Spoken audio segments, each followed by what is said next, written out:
இங்கே ஒரு பொண்ணு பாறையா மாறின தன்னோட அண்ணன் தம்பியை காப்பாத்துறதுக்காக மந்திரமலைக்குள்ள போறா. பாறையா மாறினது தெரியாத அவ அங்க வந்து ஒரு பொண்ணு கிட்ட அவங்க அண்ணன் தம்பி எங்க அப்படின்னு சொல்லி ஒரு ஹெல்ப் கேக்குறா. அந்த பொண்ணையும் அங்கிருந்து ஒரு பாறை மேல ஏறி நிக்குது. அப்பதான் புரிஞ்சுக்கிறா அவங்க அண்ணனும் தம்பியும் வந்து பாறையா மாறிட்டாங்கன்னு சொல்லிட்டு. அந்த மரத்துல இருக்கிற அந்த மந்திர பூவையும் அந்த பூனை வந்து பறிச்சு போடுது. அதை எடுத்துட்டு மந்திர குருவியை பாக்குறதுக்காக மந்திர நீரூற்று பக்கத்துல அவ போறா.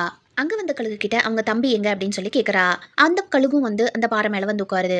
அப்பதான் புரிஞ்சுக்கிறா அவங்களோட தம்பியும் வந்து பாறையா மாறிட்டான்னு சொல்லிட்டு. என்னோட உண்மையான அம்மா அப்பாவை தெரிஞ்சுக்கணும் அப்படின்னா இந்த மந்திர தண்ணி வந்து எனக்கு வேணும், எனக்கு ஹெல்ப் பண்ணுன்னு சொல்லி அந்த கழுகு கிட்ட கேக்குறா. அந்த கழுகும் மேல போய் அந்த தண்ணியை பிடிச்சு கொண்டு வந்து கொடுத்து இவக்கு ஹெல்ப் பண்ணுது. அந்த பக்கம் தன்னோட அம்மா ஏமாத்தினது தெரியாம நாய்க்குட்டி தான் தன்னோட குழந்தைய நினைச்சிட்டு இருக்கு. ராஜா கிட்ட வேற ஒரு கல்யாணம் பண்ணிக்க சொல்லி அவங்க அம்மா வந்து கேக்குறாங்க.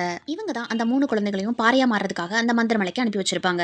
ஒரு இடத்துல நிறைய குருவிங்க இருக்கிறத பார்த்து யாரு இதுல உண்மையை சொல்ற குருவி அப்படின்னு சொல்லி கேக்குறா. ஒவ்வொரு பறவையும் நான் தான் நான் தான் நான் தான் சொல்லுது. குழப்பத்துல என்ன பண்றதுன்னு தெரியாம நிக்கிற அவகிட்ட வந்து ஒரு குருவி வந்து பேசுது. அவ கொண்டு வந்த மந்திர பூவையும் மந்திர தண்ணியையும் அந்த குருவி கிட்ட கொடுக்கவும் அந்த பூவை வந்து அது கடிச்சு சாப்பிட்டுட்டு தண்ணியை குடிச்சிட்டு உனக்கு என்ன வேணும்னு கேக்குது. அவளும் பாறையா மாறின தன்னோட அண்ணன் தம்பியை எப்படி காப்பாத்துறதுன்னு கேக்குறா. கொண்டு வந்த தண்ணியை அவன் அந்த பாறை மேல தெளிச்சாலே அவங்க 2 பேத்துக்கும் உயிர் வந்துரும் சொன்னதும் அவ வேகமா ஓடி போறா. இந்த குருவியும் நில்லு நில்லு 4 வரேன்னு சொல்லிட்டு பின்னாடியே போகுது.